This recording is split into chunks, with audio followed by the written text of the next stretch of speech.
right, my friends, welcome back. This is going to be part 112 of my presentation on the flood and Noah's Ark. And we're going to continue on here with the topic of the waters that flooded the planet. If you'll notice on the screen here, it says that, and God remembered Noah and every living thing and the cat and all cattle that was with him in the ark. And God made a wind to pass over the earth, and the waters assuaged. The waters assuaged. Now, what does that mean? Well, and you look into the concordance, which is the dictionary for the Bible, it means to calm, to pacify, to lessen, to moderate. That's what that means. Going on, Genesis 8:2-3. The fountains also of the deep and the windows of heaven were stopped, and the rain of heaven was restrained.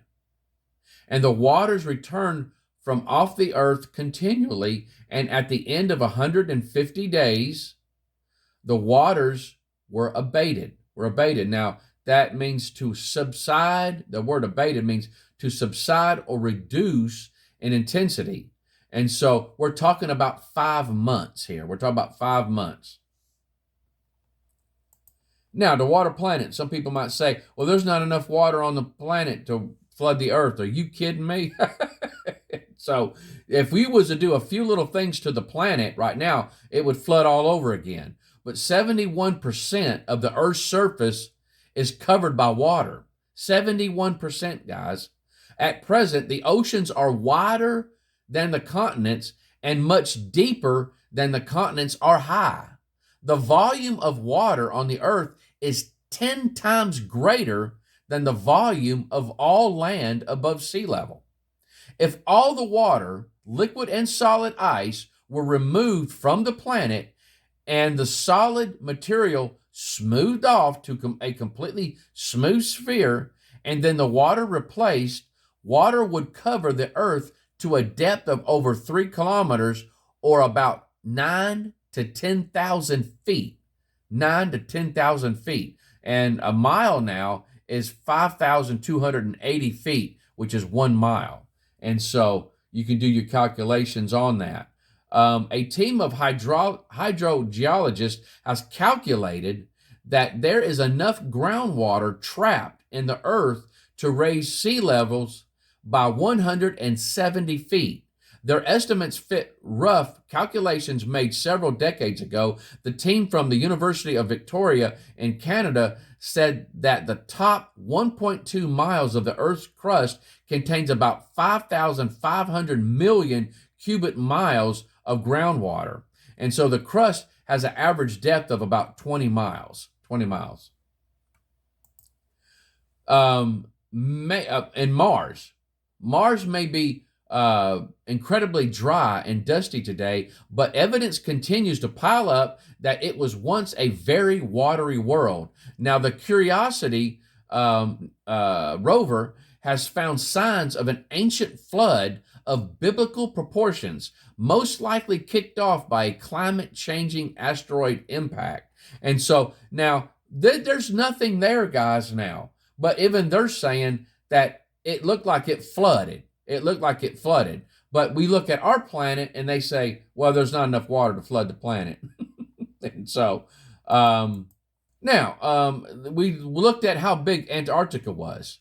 And this is, you got the summer one, how big Antarctica is in the summer to the left, and how big it is in the winter. And you can use the size of Africa to see how big Antarctica would be. That's how big Antarctica would grow to in the winter. And you can use the United States for scale there on both of them just to see how big this place is.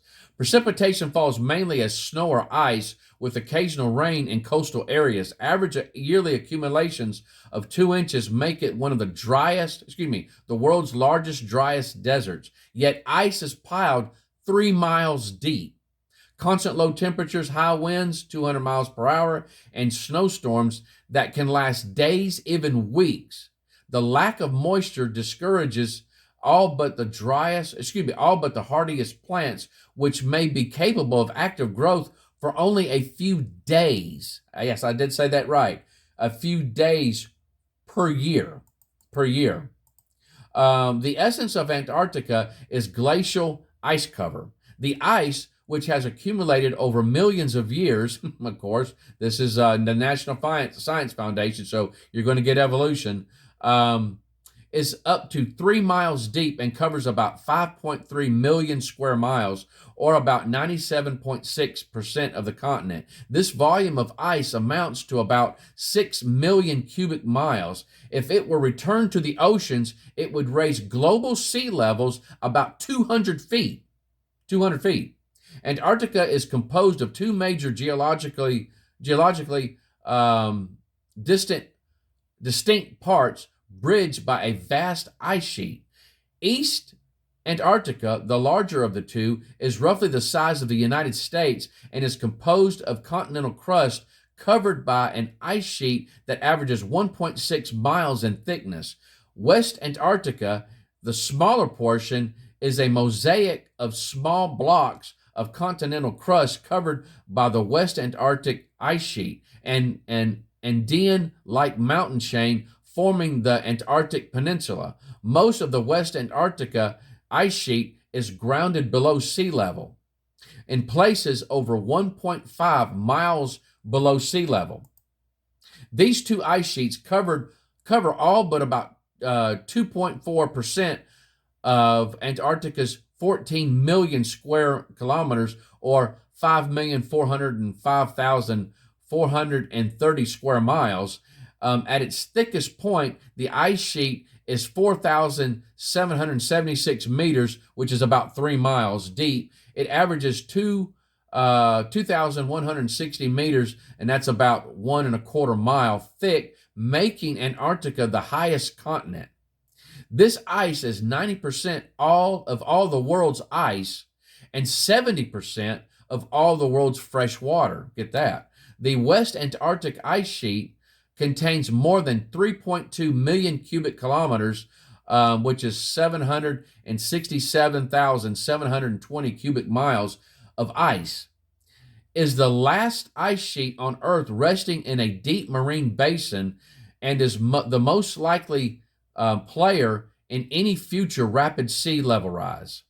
Glacial geologic studies of land and marine-based deposits in the northern hemisphere, where most marine ice sheets once existed, have shown that this type of ice sheet is inherently unstable and vulnerable to rapid collapse. Nearly 90% of the ice flowing across West Antarctica coverages into ice streams that are the most dynamic and perhaps unstable. Components of the ice sheet, recent glaciological observations have yielded evidence that some of these ice streams may be responding to climatic and sea level changes of the recent past, changes that could lead to more rapid retreat and global sea level rise in the future. A few active volcanoes may also affect the ice sheet's behavior. And so, guys,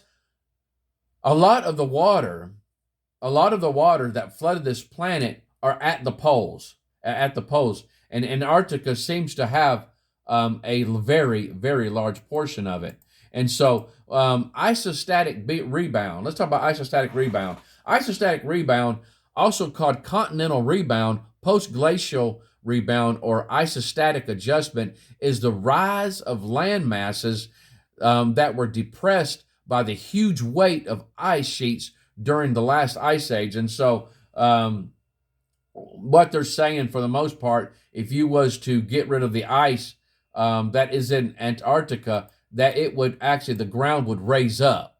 And so, and then you got this map here, Antarctic bedrock elevation after isostatic rebound. And so again, and it's showing you here if you guys want to freeze it and take a look at it. But it's what, in a nutshell, it's saying that it could raise up almost 3 miles. 3 miles. The land would come up almost 3 miles is what it's stating here. And so absolutely just incredible. Now, we looked at the mountain ranges and the mid-oceanic ridge, And again, I showed you the ring of fire on the previously on the last video, and you've got it numbered there. I've got it numbered all there what they are, and you can see that. You can see the mid-oceanic ridge lined up with the major mountain ranges, and so it makes sense how that landmass just slid away from the mid-oceanic ridge and it buckled. And so, but you got the Himalayas here, and again, you can see the mid-oceanic ridge in line with that. I put a red line so you can see it easier, and the arrow would be the direction that landmass would have slid away from it. And we're going to look at the Himalayas here, because I want you guys to notice something that is quite amazing about this mountain range. And so the Himalayas, Hima means snow, and Alaya, dwelling, abode of the snow. Abode of the snow, a mountain range in Asia separating the plains of Indian subcontinent from the Tibetan plateau, and crosses 5 countries: Bhutan, India, Nepal, People's Republic of China, and Pakistan.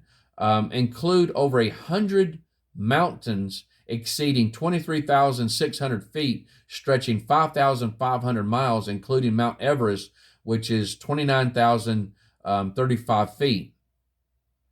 It is home of the abominable snowman. Home of the abominable snowman. In Nepal, it is called the Yeti. It is also reportedly seen in parts of China, Siberia, and other areas in Asia. And in North America, it is called Bigfoot. And in Canada, it is called Sasquatch. It is called Sasquatch. And so here's a map of that. And so you've got this right here is the Himalayas. And if you'll notice that right there where Nepal is, you see where I got an arrow that says Yeti sightings. And guys, we are actually going to rabbit trail, and we are going to talk about the Yeti or the Bigfoot. And we're going to stop right here. And when we come back, guys, I'm going to tackle that just for the heck of it. We're going to talk. A lot of people, when they get to talking to me, Bigfoot sometimes is brought up. What is it? Because, in a biblical worldview, we don't believe in cavemen. We don't believe that we evolved from an ape. So whatever these creatures or people hint hint wink wink, whoever they are, they're not a missing link. When I come back on the next video, we're going to start looking at that. I'm not sure how many videos it's going to be, but I'm going to kind of branch off. We're going to be coming back to the mountains again. I'm not done with the mountains, but when we come back, I'm going to tackle that, and we're going to rabbit trail and look at the Bigfoot, and I'm going to give you somewhere that you can go to learn more. And it is a fascinating subject. And when I was looking into this, I found out of an individual and an organization that has found some very remarkable, that did some very remarkable research into that. And they have found out some amazing thing, guys. But you know what? What they found lines up with the Bible. It doesn't contradict it in any way, shape, or form. And so, but I've always been on the fence with Bigfoot. And I'm still on the fence. Don't get me wrong. I'm still on the fence. But I'm just open for new information and more information. And so, but I'm going to share you what I've learned, and then you guys can kind of take it as you wish. And if those of you that want to research it any further can research it, even more. But it's a fascinating topic, so why not? Let's look at this. But at any rate, you guys take care. I love you and hope the Lord blesses you real good. Bye-bye.